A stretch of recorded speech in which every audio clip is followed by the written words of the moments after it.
Hi friends, ఈరోజు మన video ఏంటంటే మామిడి తండ్ర చేసుకుంటున్నాం. పండు మామిడికాయలతోటి మనం ఈ విధంగా మామిడి తండ్ర చేసి పెట్టుకుంటే సంవత్సరం అంతా మనము ఫ్రిడ్జ్లో పెట్టుకుంటే సంవత్సరం అంతా మామిడి తండ్ర ఉంటుంది. చాలా బాగుండిద్దండి. ఇప్పుడు మన వీడియో కానీ ఎవరైనా కొత్తగా చూస్తుంటే లైక్ చేయండి, షేర్ చేయండి, సబ్స్క్రైబ్ చేసుకోండి. ఇప్పుడు మనం వీడియోలోకి వెళ్ళిపోదాం. ఇక్కడ నేను ఒక 4 మామిడికాయలు తీసుకున్నాను. 4 మామిడికాయలు తీసుకొని ఇదిగో ఇక్కడ కట్ చేస్తున్నాను. చూడండి, ఈ విధంగా మొత్తం ముక్కలు సన్న ముక్కలు కట్ చేసుకోవాలి. కట్ చేసుకొని ఒక గిన్నెలో వేసేసుకోవాలి. గిన్నెలో వేసేసుకొని మనము ఇది ఇట్లా కట్ చేసుకొని వేసుకోవాలి. ఇట్లాగా అన్ని ముక్కలు కోసి పెట్టుకోవాలి. ముక్కలు కోసుకొని మనం ఒక మిక్సీ జార్ తీసుకొని మిక్సీలో వేసుకొని ఇదంతా మొత్తం మిక్సీ పట్టుకోవాలన్నమాట. మెత్తని గుజ్జులాగా మిక్సీ పట్టుకోవాలి. మిక్సీ పట్టుకొని ఒక బాండీ తీసుకొని కొంచెం అడుగు మందంగా ఉన్న బాండీ తీసేసుకొని మనం మిక్సీ పట్టుకున్నది బాండీలో వేసేసుకోవాలి. మనకి మిక్సీ పట్టుకోవటం అయిపోయిందండి. ఇప్పుడు మనం ఇది పొయ్యి మీద పెట్టుకొని ఉడికించుకోవాలి. కానీ మనము చాలా బాగుండిద్దండి ఇట్లాగా కానీ చేసుకుంటే. ఇక్కడ నేను 1 కప్పు చక్కెర తీసుకున్నాను. అంటే కాయలను బట్టి తీసుకోవాలి. కొన్ని కాయలు తీపి ఉంటాయి, కొన్ని కాయలు తీపి ఉండవు, పులుపు ఉంటాయి అన్నమాట. దాన్ని బట్టి మనం అడ్జస్ట్ చేసుకోవాలి. ఇది మంచిగా ఉడికించుకోవాలి. నేను చక్కెర వేసుకున్నాను 1 కప్పు. కొంచెం ఫుడ్ కలర్ వేసుకున్నాను 1/2 టీ స్పూను. అది మీ ఇష్టం, వేసుకోవచ్చు వేసుకోకపోవచ్చు. వేసుకొని మంచిగా ఉడికించుకోవాలి. కానీ ఇది ఉడికేటప్పుడు జాగ్రత్తగా ఉడికించుకోవాలండి, మూత పెట్టుకొని, లేకపోతే చేతుల మీద పడుతుంది. దగ్గరకు వచ్చినాక 1/2 టీ స్పూన్ యాలక్కాయల పొడి వేసుకోవాలి. వేసుకొని లో టు మీడియంలో పెట్టుకొని మంచిగా ఉడికించుకోవాలి.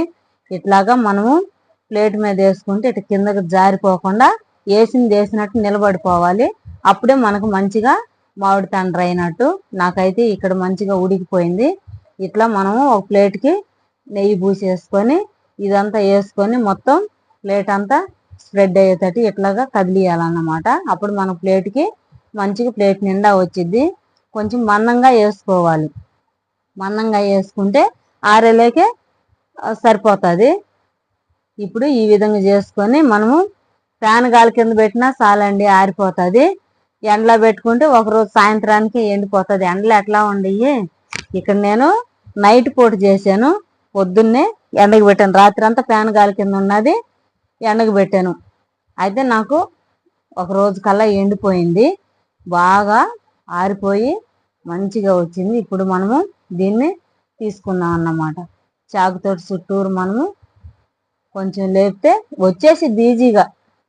మనం ఎందుకంటే కింద నెయ్యి పూసాం కదా, ప్లేట్ కంటు కాకుండా వచ్చేసిద్ది. చూసారా ఎట్లా వస్తుందా? భలే వచ్చింది కదా.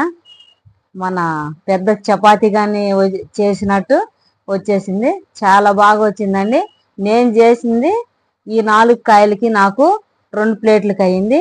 ఇదిగో ఇంకొక ప్లేటు. 2 బాగా మంచిగా ఆరిపోయిందండి. ఇప్పుడు మనం వీటిని మనం ఎట్లా కావాలో అట్లా కట్ చేసుకున్నాం.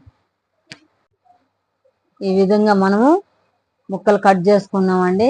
మనకి ఇళ్ళమ్మటి వచ్చినప్పుడు మామిడి తండ్ర పావు కిలో 50 రూపాయలు, ఒక్కొక్కసారి అయితే 70, 80 కూడా అమ్ముతారు.